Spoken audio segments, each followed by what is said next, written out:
Chapter 27. I figured Roger needed a perk up, so I told him to tag along and watch me grill Sid Sleaze. For the amount of enthusiasm he showed for it, I might just as well have asked him to watch me fold my laundry. I don't know. You bend over backward to accommodate these creatures, and you get Zippo appreciation for it. No wonder nobody goes out of their way to be nice to them. Where's the percentage in it?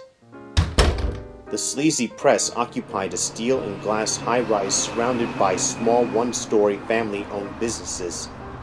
Roger and I hadn't gotten 3 feet from the curb before a grandmotherly woman who should have been home in a rocking chair crocheting Afghans stuck a petition under my nose. The gist of which was that Sid Sleaze should be tarred, feathered, and run out of the neighborhood lashed to a rail. She also carried a shopping bag of rotten cabbages to throw at Sleaze when he came through the door. When Roger blurted out that we were on our way in to see Sleaze up close and personal, she locked my arm in a vice grip and refused to release me until I promised to spit in his eye. I expected Sid Sleaze to be a short, dumpy guy with Vaselined hair, no neck, and an armful of tattooed naked ladies that would do obscene dances when he flexed his muscles. Sporting a day-glow orange suit, a tie that lit up and said, "Kiss me in the dark," a diamond stick pen, and a gold front tooth. Oh, yeah, and with plenty of drool dripping down his chin. At least I got one right. He was short, but as solid and well-proportioned as a bantamweight contender. His dark suit wouldn't have drawn a second glance at a mortician's convention. He walked more gracefully than I danced, and had a melodious baritone that could have charmed the bloomers off the Virgin Queen. Certainly not the slimeball type you walk up to on the street and bop with the rotten cabbage. Needless to say, I didn't spit in his eye. Every stick of furniture in Sleaze's office cried out big bucks. Lamps made out of Chinese vases, an Italian desk old enough to have come across the ocean with Columbus, and leather chairs with enough moxie to keep a solid guy like me from sinking through to the floor.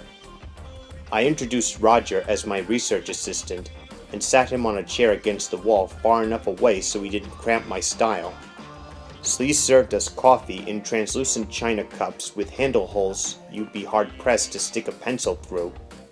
I made 2 stabs at taking a drink without extending my pinky, failed both times, and finally let my Java go cold. "What can I do for you, Mr. Valiant?" Sleaze asked congenially. "I've talked to many vice squad officers in my day, but never to a private detective. I must say I'm rather intrigued. What would anyone want to privately detect about me? I have absolutely nothing to hide.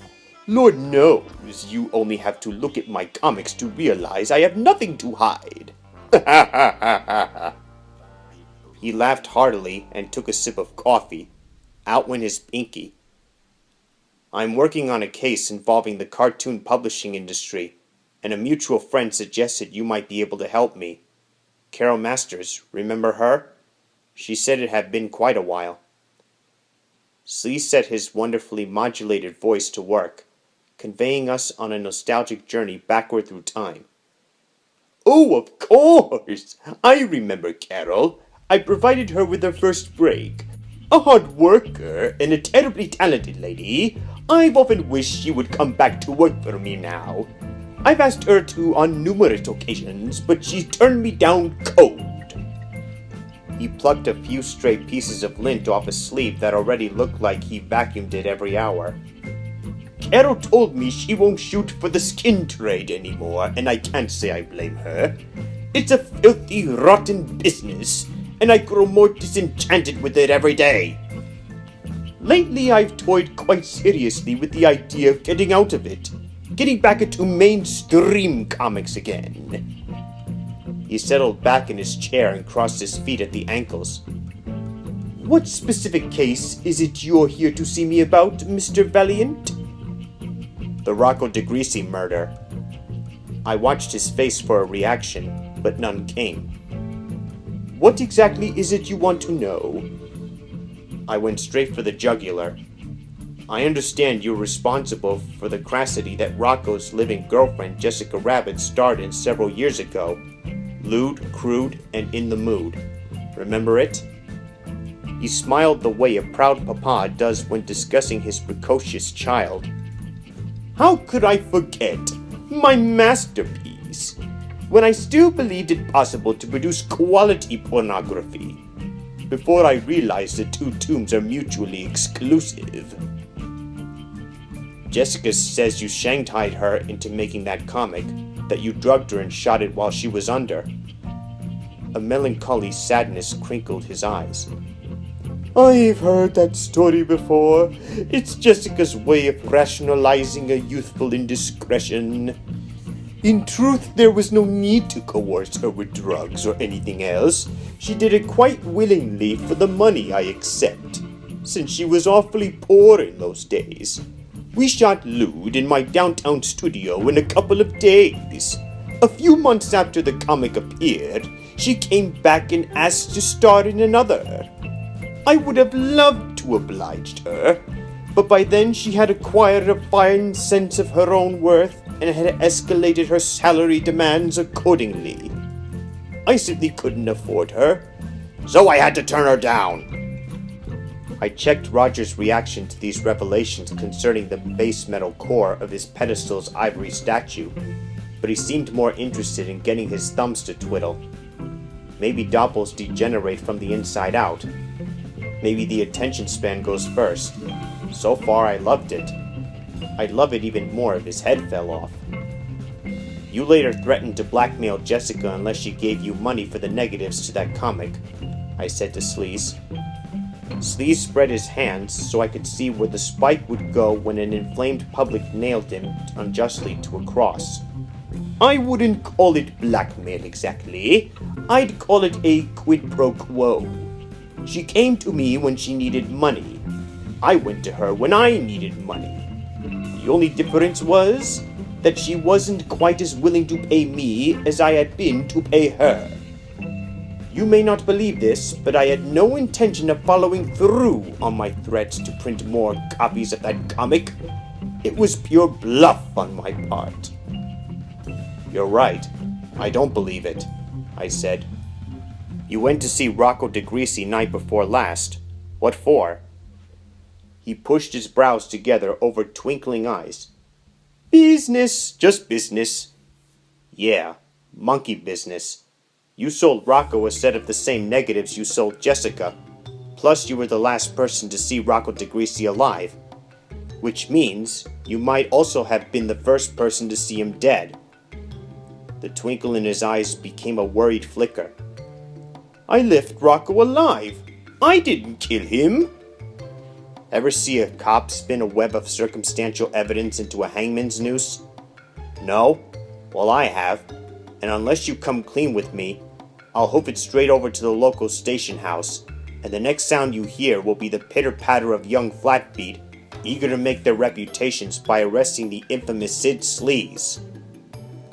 Sleaze fingered the pieces of a magnificent carved wooden chess set on the corner of his desk. He tipped over the king and watched to make sure I caught the significance. What is it you want to know? For how much did you nick Rocco? No more glib evasions. $20,000. Why did he write you out 2 separate checks for 10 grand each? I told him he could buy me off in 2 installments. One then, one in 6 months. He would get half the negatives each time. When he saw the first batch, he went for the full price up front. You always let your mark make time payments? Depends on the circumstances. Naturally, if that's what it takes for maximum return. I'm quite the progressive blackmailer. I assumed this was his idea of a joke, but I wasn't laughing. I should say so, considering this was the second time you sold what were supposed to be one-of-a-kind negatives, once to Rocco, once earlier to Jessica. He displayed the guilty look you see on a 4-year-old kid caught standing beside a broken vase. In actuality, I shot 2 sets of those negatives. The ones I sold Jessica were the ones I used to make the comic. Rocco got the second set, The poses were slightly different from the first, but I counted on Rocco's being too disgusted to examine them closely. I was right. The instant he got his hands on them, he gave them a quick once-over and tossed them straight into the fireplace. Cavit emptor, Mr. Valiant. In blackmail as everywhere else. Did Rocco make any phone calls while you were there? No. What time did you leave his place? I don't know. I didn't pay much attention. I guess about 11:30 or so. Did you see anybody else in the house or outside it? He thought for a while. Yes, as a matter of fact, I did. As I was driving away, I saw baby Herman stooge. You know, the rabbit, Roger Rabbit, walking up the drive. That dragged Roger back into the ball game. He hopped bolt upright. I braced myself for trouble, but Roger only puffed forth an innocuous balloon containing a vague reference to important matters elsewhere and fled out the door.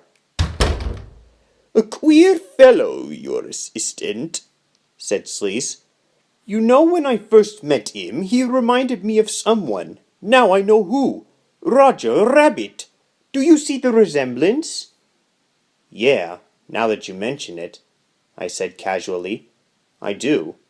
The both of them could be twins. I bid Sleaze a quick farewell and went out to collar Roger before he did something dumb. About as easy as changing the course of the Mississippi River. Roger!